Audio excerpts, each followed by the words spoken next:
Hi everyone, my name is Karen, this is my channel RatherBeReading, and today I'm bringing to you a recent reads video.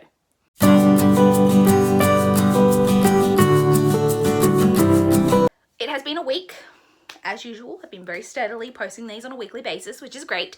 I actually only read 5 books this past week with a DNF on top of the 5. I have been DNFing so many books lately, and I don't know what it is, like why that is. I don't know if I've just lately been in a much more impatient mood than normal, so I just can't be bothered to take the time to like really, because it's one of those things that I think, would this be a video without my regular guest star Giles Tale? I think that this is one of those things where when you read a lot, which I do, he's now going to scratch on the scratch post for some nice background ambiance. When you read a lot, like I do, I think that I don't, and now the camera's fallen over. This video is a mess. When you read a lot like I do, you would think that just purely based on odds, because I read a lot, that I would DNF more. There's that tail.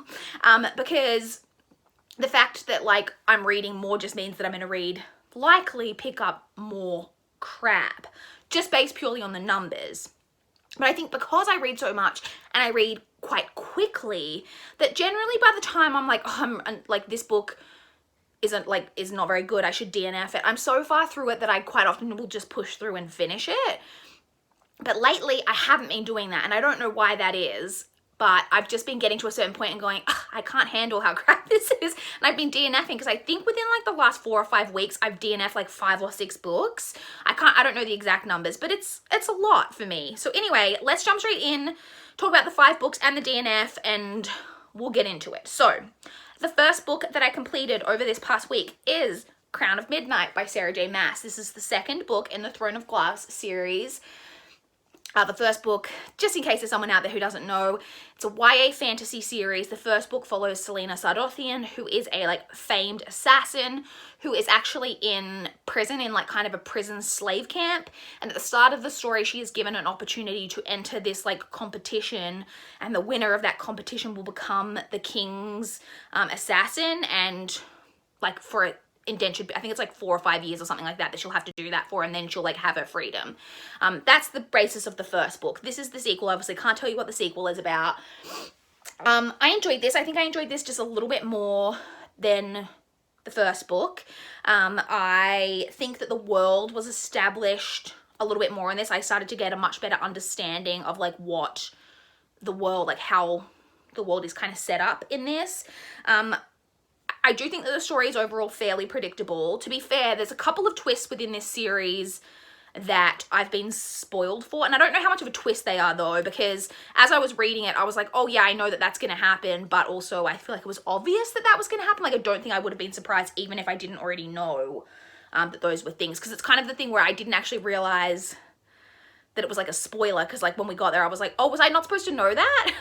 So I don't know. I do think it's a little bit predictable. I also do think that this book in particular has a lot of unnecessary angst. And don't get me wrong, I love me an angsty story, but I feel like the author puts the characters in situations to like create this like angst that's just like not always necessary, but it is what it is. Like I said, I did enjoy this. I gave this 3.75 stars. I enjoyed this a little bit more than the first book.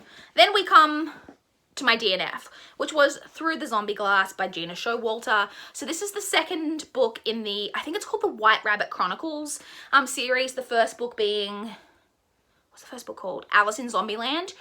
And I didn't love Alice in Zombieland. It was okay, but I was like, it was okay enough that I thought, oh, I'll continue on with the series, even though I did have some kind of problems with the first book. But I got about 60, let me check, I've got it written down here, 67 pages through this book. And this book, to be fair, is almost 450 pages, so it is a lengthier book. And I just was like, I just couldn't handle everything that was going on in it. There was kind of a love triangle-ish, like kind of a light on, but a love triangle element to the first book that is resolved within the first book. And then, lo and behold, a new love triangle situation is introduced in this book, not with the same person, like a new person. And I was just like, is this going to be how you just put conflict into the stories just to continually introduce new characters that the main character is maybe going to want to be with, and then that cause like conflict within the relationship? Because I just don't think it's well done. The main male love interest is also your very typical YA, like from this era of like early to mid, like kind of 2000s, like 2010s more accurately, I guess, like early 2010s type of time period, where they're very like broody bad boy, but like in a very over the top way. Like he is super, what's the word? Oh, possessive. That's what I was trying to think of. He's super possessive, but also pushes the main character away at the same time as being possessive. Like I wasn't here for it. Also there was a reference, she referred to a male character as a he slut, and I was just like, I can't handle this. Also, and I think this probably would have been a thing in the first book, but I noticed it even more in this one, I really didn't like the writing. I was just like, and I just couldn't handle it. Like I said, I was just feeling really impatient. I read like 67 pages and then I was like, you know what? I'm not continuing. It's not worth it, because I feel like even at the end of this book, I wouldn't care enough to read the next books. I think maybe there are 2 more in that series, so I just wasn't having it. I DNF'd it. On to the next book that I finished, which is The Bride Test by Helen Huang. I was listening to this on audio. It is narrated by Emily Wuzella. So this is the sequel to The Kiss Quotient. It is a companion series. So the main male character in this is the cousin of the male character from the first book. And so the main character in this one, the male character, has autism, which is Own Voice's representation. Helen Huang herself has autism. It is also It is also Own Voices for the like Vietnamese representation. Helen Huang is half Vietnamese. So the main premise of this one is that the main male character's mother, Kai's mother, wants him to get married and recognizes that he's never going to like take the proper steps for it himself because of his autism. And so she, not really like what I think is like a good thing, but she goes to Vietnam and tries to find him a bride, and basically sends like a mail order bride type situation. She sends this woman to him in the United States to hopefully get married. And then it's about a relationship between Esme and Kai, Esme being the woman being sent over. And I will say that I shipped these two immediately. I was immediately like connected to their romance. I also really liked that, to me, this one was it was quite a slow burn. Like I found the romance really like slowly built up, which I really, really like. The ending to me felt rushed, and I think the general consensus is that this book is not quite as good as The Kiss Quotient, which I agree with, but I did still really enjoy it. I gave this a really strong 4 stars. I mean, I gave The Kiss Quotient 5 stars. It's one of my favorite romances. I really do love that book, but I like, this was enjoyable. I don't have any major problems with it. I just didn't love it as much as that one, and like I said, I gave it 4 stars. I then read The Assassin's Blade by Sarah J. Maas. So this is the bind-up of the 5 Throne of Glass novellas that there's a couple of different suggested reading orders, but my friend Emma, who is obsessed with this series, I texted her and said, where do you recommend reading it? And she said that she recommended reading it between Crown of Midnight and Heir of Fire, and so that is what I did. So I picked this up. So I did rate each novella in this individually. So we have The Assassin and the Pirate Lord, which I gave 3.5 stars. So you get a lot of backstory around a character named Sam in this, who is referenced a lot in like the previous books, and a relationship that you know from the previous books that he had with Selena. And I really loved that we established in that first story that their romance was like a hate to love thing, because I love a good hate to love romance. So I gave that one 3.5 stars. Then there was The Assassin and the Healer. That one I gave 3.25. I liked the character of the healer. I can't remember her name. I liked her as a character, but overall I just felt like that one was like the shortest of the novellas in here. And I just didn't feel like that one added that much like to the overall like storyline or anything like that. Like it was just kind of like a filler kind of novella in my opinion. We then have The Assassin and the Desert. I gave that 3.5 stories. I really enjoyed the story of that. It's kind of an assassin school type of situation, which I love. I gave that one 3.75. I also gave 3.75 stars to The Assassin and the Underworld. And then I gave 4 stars to the last novella in this, which is The Assassin and the Empire. That's the one that, like, when you get through this and you get to that one, like, that you've kind of been waiting for since the start of this story, because it's very much the story of how Selena got into the position that she's in the first book. And so, yes, I really liked that one. I really liked getting to see all of that, because, you know, we've kind of heard references to it throughout, like, the series to date, and so I really liked getting to see that. I gave that one 4 stars. So my average star rating for the 5 averaged out to, I think it was 3.65, which I rounded up to a 3.75, so I overall gave this a 3.75 star rating. I then read Friend Request by Laura Marshall. So I actually read this on ebook. It was one of my Kindle backlist books. And then I realized as I started, I was like, wait a minute, don't I own this book as well? And I checked and I do. This is on my physical TBR, as well as apparently me owning an e-copy of this. So I did read it on ebook, but I thought I may as well show you the physical copy because I do have it. So this is a thriller. This is about a woman named, what is her name? That's going to annoy me that I can't remember her name. Now I'm like, it's not important, but now that I'm annoyed that I can't find it. I could, literally every character's name I can see in here. The friend, oh, the 2 other main friends, oh, yep, the little side dude, the, like, person, other main, like, ish person who I'm gonna mention. Why? What is her name? I just spent a ridiculous amount of time trying to find the main character's name in this. This is written in first person, which, as I've mentioned before, I never notice what, like, perspective a book is told in, but in reviewing this, it's in first person, and because of that, and she's just referring to herself like in first person, you don't get her name for like a really long time, as I discovered. I didn't realize it when I was reading it, but it took me like ages to find her name. It's Louise. So the main character, Louise, is at home one day. She works from home and she gets a Facebook friend request from someone named Maria. However, Maria is someone she went to high school with, but Maria died when they were in high school. And there's lots of secrets around Maria's death that she is involved in. And so she's very shocked to get this friend request, obviously. And then it just kind of brings up all those questions from the past. And you do get the dual timelines. You get, this is, the present day is set in 2016, and then you get 1989. When they were in high school, and Maria started out as like a new girl at school, and you kind of get from when Maria came to the school leading up to the events around Maria's death, and interspliced with the present day stuff and what's going on with this friend request and all this like weird stuff happening with that. I was immediately engaged in this. Like, the story drew me in straight away. I also really related to the parts of this set in high school. You get a lot of, Louise is kind of on the fringes of the more kind of popular group.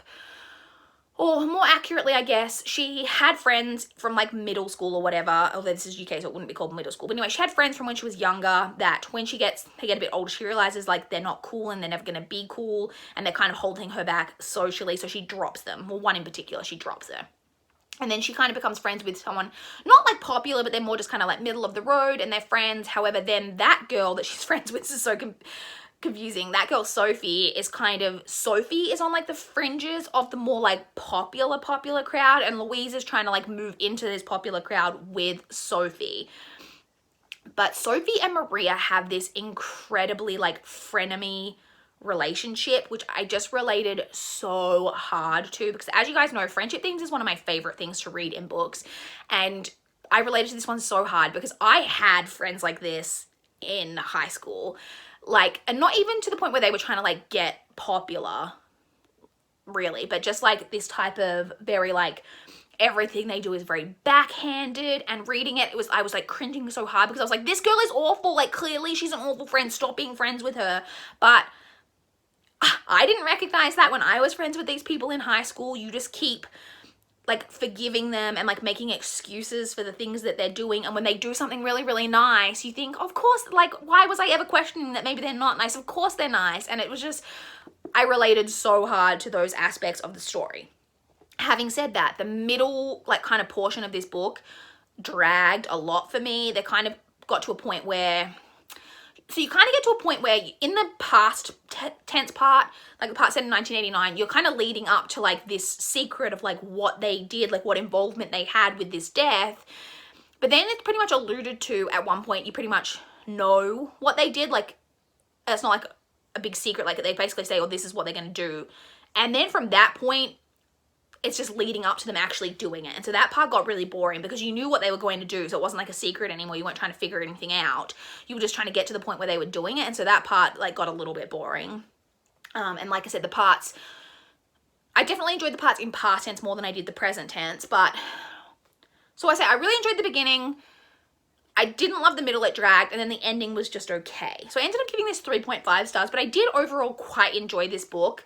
It just didn't quite, I feel like I had a lot of potential that it didn't quite live up to, but overall I did really enjoy it. Like I said, I gave this 3.5 stars. And then the final book that I read this past week was Serpent and Dove by Shelby Mahoran, I think. This is narrated on audio by, and I just realized I didn't write it down, but I was just looking at this. Who is it? It's Saskia Marleveld and Holter Graham. I'm pretty sure. I will put it on the screen if that's wrong, but I'm pretty sure that's the two narrators. So this is a pretty hyped release at the moment. It's a YA fantasy story that follows two main characters named Lou, who's a girl. Lou is short for Louise. Oh, Louise again. And what is his name?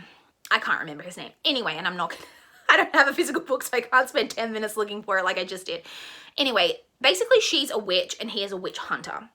And the whole thing that like is being hyped up on BookTube about this book is that the two of them are basically forced into this like forced marriage. But like he doesn't know that she's a witch. And so there's like secret, like he doesn't know he's a witch, and they're like from very different backgrounds, and it's very much like a hate to love romance. I have a bit of an unpopular opinion about this. I did enjoy it. This isn't like an unpopular opinion where I'm like, ugh, shit, 2 stars. No, I just mean that almost everyone, I looked on the ratings of everyone that I follow like on Goodreads, and everyone I'm friends with on Goodreads gave this 4 or 5 stars, and most of the 4 were like 4.5 star ratings. This has very popular ratings. I give this a 3.5, not a terrible rating, but I just don't think this book was like as amazing as what everyone was like saying that it was. Yes, this is hate to love. And I love that aspect of the romance. And I thought personally that the romance was, like, the two characters had a lot of, like, good chemistry. Having said that, I found the romance to be rushed. You go from the hate to the love a little bit too quickly for my personal taste.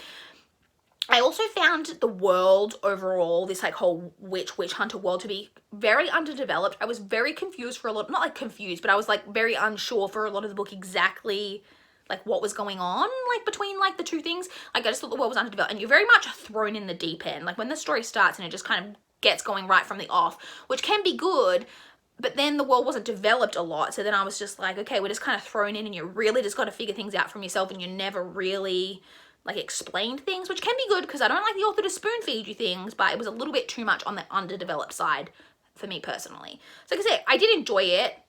I think it's longer than it needed to be. It's over 500 pages, which I just don't think it needed to be that long. And I also, for some reason in my head, thought this was a standalone, but it's not. There's at least one more book, which I believe the title is going to be Blood and Honey, which I hate that title. I don't know why, but when I heard that title, I was like, ugh. Anyway, unrelated. So like I said, I gave that 3.5 stars. That is the last book that I read over the past week. So like I said, 5 is not a huge number for me, but I started my new job this week. So I've had my first week. So because I was back at work, I wasn't getting as much like physical like reading of like physical books and ebooks done, but then also I am able to listen to audiobooks like sometimes at work. But because it was like a new job, there were parts of it like obviously where people were showing me things, so I obviously couldn't listen to audiobooks, and the work is like a little bit different, and I'm learning things like new work and new systems, so it was taking a lot more brain power. So when I was doing things like that, I wasn't really listening necessarily as well. So hopefully my reading will pick up in the next few weeks, but 5 is obviously still a great number. Okay, enough ranting about that. Finally, to touch on what I'm currently reading, no surprises here. I'm currently reading Heir of Fire by Sarah J Maas. I'm currently about halfway through this. For some reason, I knew that the books in this series got big, but I thought that they got big around the next book, Queen of Shadows. But this one is already 560 pages, I think. Yeah, 560 pages. So I'm kind of just under halfway. I'm hoping to get this done this weekend, which should be doable. I've got about 300 pages to go, which is doable, so we'll see. Hopefully I can get that done this weekend. I mean, you'll definitely hear about this in my next recent reads, obviously, but hopefully I can get it done over the weekend. So that's it. That's everything I've read, DNF'd, what I'm currently reading, a couple of minor rants in there. You know, it is what it is. I would love to chat with you guys in the comments down below if you've read any of these books, if you have any thoughts, or to talk about what you guys have been reading. Have you been DNFing books lately? I don't know. I don't know why you would just because I have, but I'm interested to know if you have. I would love to chat in the comments down below. Please like this video if you liked it. Please subscribe if you want to see more from my channel. That is all I have for this video today. Bye guys.